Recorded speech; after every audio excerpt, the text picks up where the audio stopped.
تحقیقات کر کے ہم اس بات کو بالکل کلیئر کریں گے کہ یہ جو خودکش حملہ آور تھا اس کے سہولت کار کون تھے، فیسیلیٹیٹرز کون تھے، کہاں سے یہ آیا، کس طریقے سے بارودی مواد اندر تک پہنچا سکا، اور انشاءاللہ جو بھی اس کے کردار ہیں تمام کو قانون کے دائرے میں لایا جائے گا۔ جہاں تک ریسکیو آپریشن کی آپ نے بات کی، وزیر اعلیٰ خیبر پختونخوا اعظم خان صاحب نے ابھی سائٹ کا دورہ کیا اور انہوں نے دیکھ کے ان کو بریفنگ تفصیلی ہم نے دی، اور ریسکیو آپریشن کا وزیر اعلیٰ صاحب نے خود اعلان کیا کہ ریسکیو آپریشن الحمدللہ کمپلیٹ ہو گیا ہے۔ جو زخمی تھے ان کو ہسپتالوں میں ریفر کر دیا، جو شہید تھے ان کی نماز جنازہ کل اور آج ادائیگی ہو گئی ہے، اور اس کے علاوہ باقی جو کمپنسیشن کا اعلان ہے میں وزیر اعلیٰ صاحب سے درخواست کروں گا کہ وہ خود اس کمپنسیشن کا اعلان آئی جی صاحب یہ بتائیں ممکنہ طور پر کتنا بارودی مواد تھا کہ اتنا بڑا نقصان ہوا ہے؟ دیکھیں بارودی مواد جو ہے ہمارا اندازہ یہ ہے کہ 10 سے 12 کلو ہو سکتا ہے، سے نہیں ہوا۔ دھماکے کی شاک ویوز کی وجہ سے چھت نیچے گری ہے پوری، اور لوگ ملبے تلے دب گئے ہیں۔ 3 اس کی جو کنکریٹ کی بیمز تھی ان بیمز کے نیچے لوگ آئے ہیں اور پوری چھت نیچے آ گئی، فرش کا لیول، چھت کا لیول ایک ہو گیا۔ زیادہ جانی نقصان جو ہے ہمارا اس کی وجہ سے۔ اچھا جی سب یہ فرمائیے گا کہ عموماً ہم دیکھتے ہیں کہ اس طرح واقعات ڈیلی بیسس پر ہوتے جا رہے ہیں، تو یہاں پر ایک سابقہ تنظیم جو اس وقت اس پر مقیم ہے اور اس طرح ایک بین الاقوامی تنظیمی ذمہ داری رہتا ہے۔ کل رات کو جو سابقہ تنظیم ہے یہاں لوکلی جو ابھی افغانستان جو اس پر ہے، اس نے اس سے لا تعلقی کا اظہار کیا ہوا ہے، باقاعدہ تردید جاری کیے ہوئے ہیں اپنا، تو خدشہ ہے کہ جو بین الاقوامی تنظیم ہے اس کی کارروائی ہو سکتی ہے۔ ابھی کچھ سامنے بات آ چکی ہے؟ دیکھیں آج صبح اس حوالے سے ہماری بات ہوئی۔ پہلے ٹی ٹی پی نے اعلان کیا کہ وہ ذمہ دار ہیں، پھر ٹی ٹی پی کی طرف سے رات کو تردید آ گئی کہ ہم ذمہ دار نہیں ہیں، لیکن ہم ابھی اس کو دیکھ رہے ہیں۔ ہمارا اندازہ یہ ہے کہ جماعت الاحرار کا بہت حد تک ٹی ٹی پی کے ساتھ تعلق رہا ہے، لیکن اب کچھ عرصے سے عمر خالد خراسانی کی موت کے بعد ان کی آپس میں سپلٹ ہو گیا ہے۔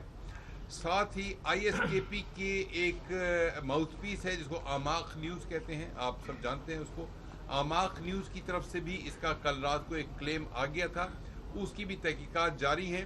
لیکن جو بھی دہشت گرد تنظیمیں ہیں وہ ایگزیجریٹڈ کلیمز، جو کام نہیں کیے ہوتے اس کا کلیم کرنا، جو کام کر لیے ہوتے ہیں اس کو ڈینائی کرنا، یہ ان کے مختلف طریقے ہیں اور ان کے طریقوں کے اوپر ہم نہیں چلتے ہیں، ہم اپنی تحقیقات کو جامع طریقے سے آگے لے کے جاتے ہیں۔ میں ایک ریکویسٹ کروں گا تمام نمائندوں سے کہ وزیر اعلیٰ صاحب کی سے جو ریلیونٹ سوال ہیں وہ کر لیں، میں آپ کے ساتھ جو تکنیکی معاملات ہیں ان کے اوپر میں الگ سے آپ کے ساتھ بات کروں گا۔ صاحب یہ بتائیں کہ بہت بڑا کوشچن کھڑا ہوا ہے، کل سارا دن اس پہ ڈسکشن ہوتی رہی ہے، شہداء کا فون ابھی کچھ نہیں ہوا اور پولیس ڈیلے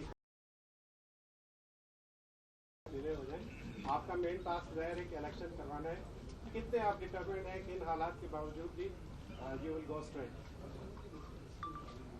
الیکشن تو انشاءاللہ یہ میرے خیال میں الیکشن کے ساتھ اس کا کوئی تعلق تو نہیں ہے، یہ تو الیکشن سے بہت اناؤنسمنٹ سے پہلے بھی یہ دہشت گردی کے واقعات ہوتے رہے ہیں۔ ساؤتھ میں آپ دیکھیں نا، ڈی اے خان میں، ٹانک میں، لکی مروت میں، جگہ جگہ وہ تو بہت پہلے ہوئے ہیں اور اس کے بعد بھی ہوتے رہے متواتر۔ تو میرے خیال میں الیکشن کے ساتھ تو شاید مجھے کیا اعلان آپ کرنا چاہ رہے ہیں متاثرین کے لیے، وہ تھوڑا سا بتا دیں، اور اس کے بعد وزیر اعظم صاحب وہ ہمارے پاس ایک اپرووڈ فارمولا ہوتا ہے شہداء کے لیے، اسی کے مطابق ہم بنا رہے ہیں، سمری بنا رہے ہیں، ابھی کیبنٹ سے بائی سرکولیشن اپروو کرا کے انشاءاللہ آج وہ کر لیں گے۔ وزیر اعلیٰ صاحب صوبے کے بڑے ہیں، اس وقت عام عوام جو ہے ان کے لیے کیا میسج دینا چاہیں گے، کیا کہیں گے سر اس حوالے سے بھی؟ عوام کے لیے تو یہ میسج ہے کہ حوصلہ بلند رکھیں، یہ چیزیں ہوتی رہی نئی بات نہیں ہے. جب سے افغانستان میں یہ مسئلہ شروع ہوا ہے تو 40 سال سے ہم سارے ایکس فاٹا میں اور یہاں نیچے کے پی میں یہ واردات ہوتے رہے ہیں، تو کوئی نئی بات نہیں ہے ہمارے لیے. لیکن حوصلہ بلند رکھنا چاہیے اور خدا سے دعا کرنی چاہیے کہ ہم اس کا مقابلہ کریں گے، اور انشاءاللہ اس کے لیے جو سٹیپس ہیں وہ ہمارے ایڈمنسٹریشن اور پولیس وہ لے رہی ہے. ہر ممکن کوشش کریں گے کہ یہ کم از کم ہو جائیں. محکمہ صحت سر وہ 88 کا فگر دے رہا ہے، محکمہ صحت خیبر پختونخوا 88 کا فگر دے رہا ہے کہ اس میں اتنی ہلاکتیں ہو چکی ہیں اب تک، جبکہ کمشنر صاحب نے 93 کا فگر دیا ہے. جی لیٹسٹ فگر جو ہے وہ 95 ہے. 95 شہادتیں ہوئی ہیں اور 221 زخمی ہوئے ہیں. معظم جان انصاری صاحب، 24 گھنٹے کا زائد سے وقت گزر چکا ہے، پولیس لائن چاروں طرف سے ریڈ زون میں ہے، CCTV کیمرے لگائے گئے ہیں. حملہ آور آپ نے بتایا تھوڑی مقدار میں بارود لاتا رہا، ایک بڑا دھماکہ تھا، کتنے عرصے میں یہ بارود لایا گیا؟ CCTV کیمرے آپ کے پاس ہے، اور حملہ آور کس راستے سے آیا سر؟ دیکھیں یہ اس وقت CCTV فوٹیج جو ہے وہ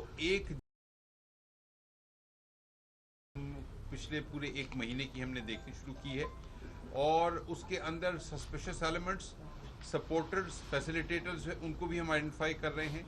ہمارے پاس روزانہ پولیس لائن میں 1500 سے 2000 لوگوں کی آمد و رفت ہوتی تھی، جس میں پولیس والے بھی شامل تھے، ان کی فیملیز بھی شامل تھی، مہمان بھی آتے جاتے تھے، سائل درخواست گزار بھی آتے تھے، میڈیا کے دوست آپ سارے کے سارے یہاں پہ آپ لوگوں کا آنا جانا ہے، آپ بھی جانتے ہیں. تو یہ تحقیقات جو ہے آپ اگر یہ ایکسپیکٹ کر رہے ہیں کہ 24 گھنٹے کے اندر شاید کنکلوڈ ہو جائیں گی، تو یہ ایک بہت بڑی تحقیقات ہے، اور اس کا ابھی گراؤنڈ ورک ہو رہا ہے، گراؤنڈ ورک اس کا چل رہا ہے.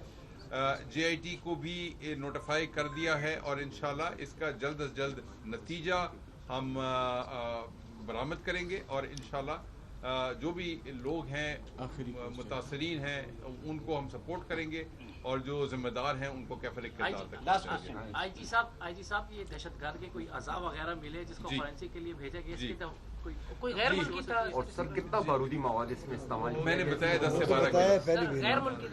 جی نہیں، غیر ملکی کا بھی ہم کہہ نہیں سکتے. اس کے چہرہ جو ہے وہ آپ نے بھی دیکھا ہے، اس کے جو ہیڈ ہے، سیورڈ ہیڈ ہے، وہ بھی آپ لوگوں نے دیکھا ہے.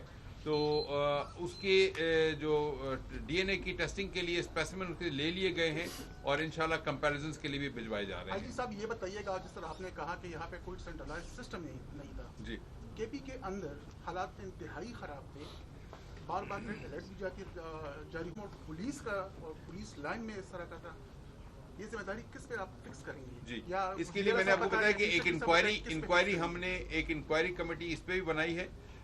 لیکن میں نے جو آپ کو بتایا کہ یہاں 5-6 مختلف محکمے ہمارے تھے، CTD تھا، الیٹ تھا، FRP تھا، SSU تھا، پشاور پولیس تھا، اور ٹیلی کمیونیکیشن تھا. ان سب کے DIG لیول کے افسران یہاں بیٹھتے تھے، ان کے نیچے پورا ایک ان کا انفراسٹرکچر تھا. تو اس وجہ سے مسلینیس ذمہ داری ہونے کی وجہ سے جب سب کی ذمہ داری ہوتی ہے تو شاید کسی کی ذمہ داری نہیں ہوتی، اس طرح کا کچھ ماحول تھا. گیٹ کے اوپر چیکنگ کا بالکل معاملہ موجود تھا، آپ لوگ خود اس چیکنگ کے پروسیس سے گزر کے آتے تھے، مگر اس میں کبھی جان پہچان کو، شناخت کو جو ہے، اور پھر ہمارے جو پختون ولی کا ایک خاصہ ہے کہ اس کے اندر ہم نے تھوڑا سا مروت بھی اور وزاداری بھی دکھانی ہوتی ہے، جس کو ہم جانتے ہیں. اس کو شاید تلاشی لینے سے گریز کیا جاتا ہے کانسٹیبل لیول پہ. تو کہیں نہ کہیں لیپس ہوا ہے، میں یہ نہیں کہتا ہوں کہ لیپس نہیں ہوا ہے، لیپس ہوا ہے. اس لیپس کی الگ سے انکوائری چل رہی ہے، انویسٹیگیشن الگ سے چل رہی ہے. کمپنسیشن کا معاملہ وزیر اعلیٰ صاحب نے خود اناؤنس کر دیا ہے. ریسکیو کے لیے چیف سیکرٹری صاحب نے پوری رات اس کو خود سپروائز کیا ہے. تو میں آپ کو صرف یہ بتانا چاہتا ہوں کہ تمام جو سینئر لیڈرشپ ہے صوبے کی وہ موجود ہے، بہت کام کر رہی ہے، اور انشاءاللہ اس طرح کے واقعات سے آئندہ ہم کوشش کریں گے کہ نہ ہوں، اور جو موجودہ واقعہ ہے اس کے ذمہ داروں کو کیفر کردار تک پہنچائیں.